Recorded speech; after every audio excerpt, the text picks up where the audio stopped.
Eccoci qui ragazzi, salve a tutti, bentornati sul canale pre-partita di Napoli-Fiorentina, ma discuteremo anche di alcune notizie di calciomercato che in questi giorni soprattutto stanno intasando il web e continuano a rimbalzare. Parliamo ovviamente del nostro Giuntoli che dovrebbe andare via a fine stagione, mi auguro di no, ma il Napoli si sta già coprendo da questo punto di vista.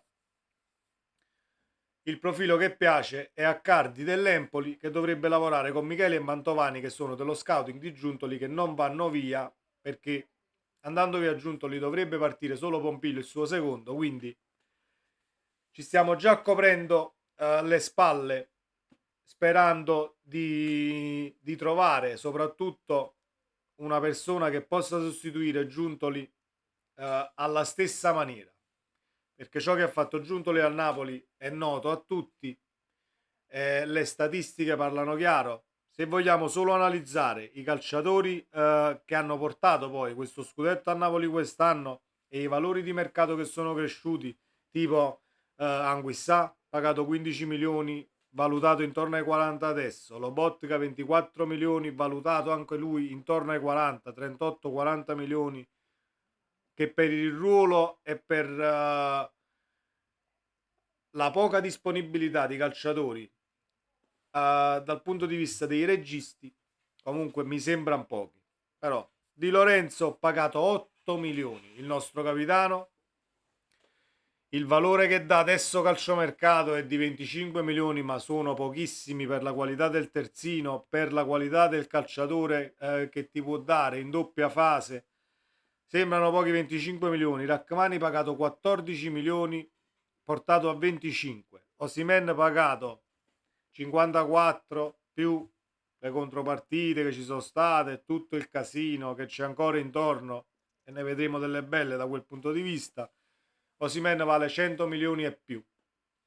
Kvaratskhelia ha pagato 10 milioni, vale 85 milioni a quanto dicono adesso, ma pur mettendolo a 65 è comunque un acquisto di una lungimiranza notevole e di una progettazione che solo Giuntoli e il Napoli in generale sta riuscendo a fare in questi ultimi anni.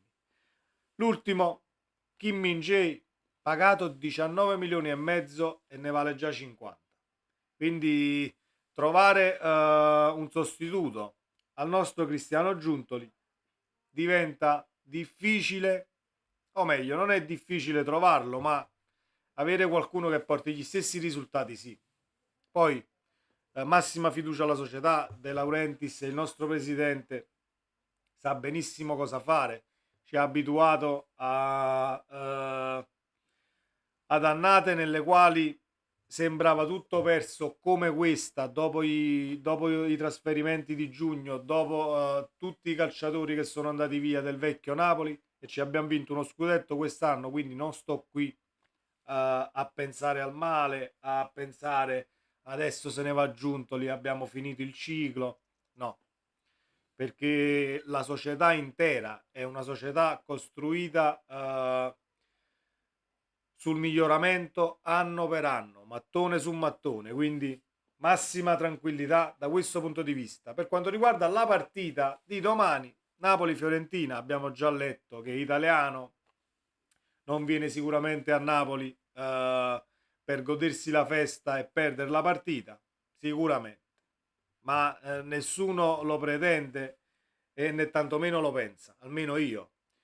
Però c'è un aspetto da analizzare per quanto riguarda la Fiorentina c'ha la Coppa, quindi ci sarà sicuramente turnover o un impiego di calciatori che possono non essere tutti titolari. È un Napoli che dopo i festeggiamenti e dopo la matematica arrivata contro l'Udinese può arrivare scarico di motivazioni. Non lo so, non credo perché abbiamo comunque uno stadio pieno a sostenerci, ci saranno tantissimi tifosi allo stadio per non chiudere il cerchio per la festa scudetto, ma continuare questa festa scudetto che si protrarrà fino a fine campionato, che quando vinci un campionato e ammazzi un campionato vincendolo con 5 giornate di anticipo e fino alla fine del campionato, che comunque potrai festeggiare, al di là dei risultati che arriveranno in campo, al di là di tutto. Le formazioni del Napoli non ho ancora letto niente, ma credo che ci sarà spazio per qualcuno, non sarà un turnover massiccio, molto probabilmente, perché comunque Spalletti non vuole perdere sicuramente tutte e 5 le partite che restano. È nell'indole del nostro allenatore ed è nel calcio che il Napoli vuole esprimere. Quindi mi sento tranquillo da questo punto di vista, però possiamo trovare una Fiorentina che vuole fare risultato. È una Fiorentina che dal punto di vista del calcio giocato può mettere in difficoltà chiunque. L'abbiamo visto durante tutto il campionato. Non è che sei la capolista, viene la Fiorentina a Napoli e hai 3 punti assicurati. No, sicuramente. Però è un Napoli che dirà la sua ed è un Napoli che sicuramente non si farà camminare addosso da nessuno, soprattutto al Maradona. Detto questo, c'è un'altra notizia di mercato, diciamo che è un'indiscrezione più che una notizia, perché ho letto ieri che il Napoli sarebbe in vantaggio su Roma e Milan per Frattesi. Frattesi non si discute come calciatore, non si discute come talento e né tantomeno per il rendimento fatto quest'anno. Però chi parte? Frattesi arriva sicuramente al posto di qualcuno che partirà. Partirà Zielinski.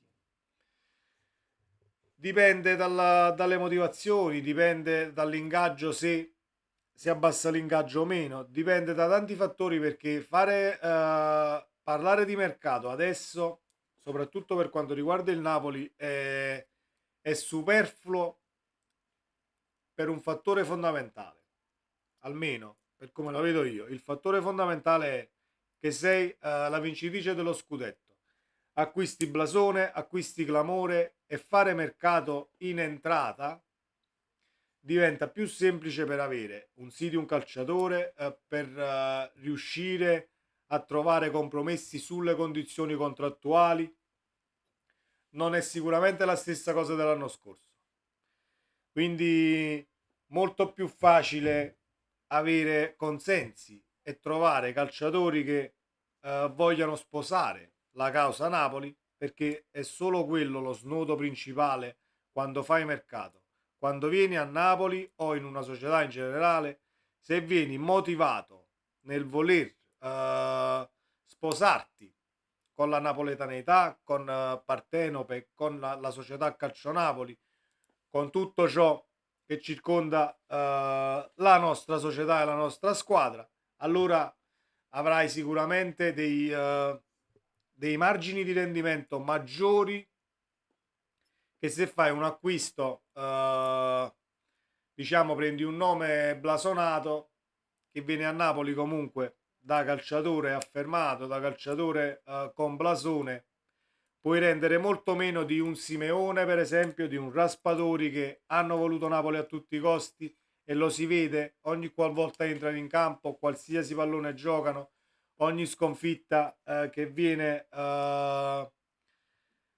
metabolizzata in una maniera diversa da chi poi verrebbe a Napoli solamente per stipendio o per cambiare squadra o un parametro zero o quant'altro. Quindi abbiamo, secondo me, dalla nostra questa qualità, che non può essere una qualità, ma è solamente una, diciamo, una condizione che si viene a creare quando tu diventi una squadra che vince qualcosa. Ecco qua, tutto qua.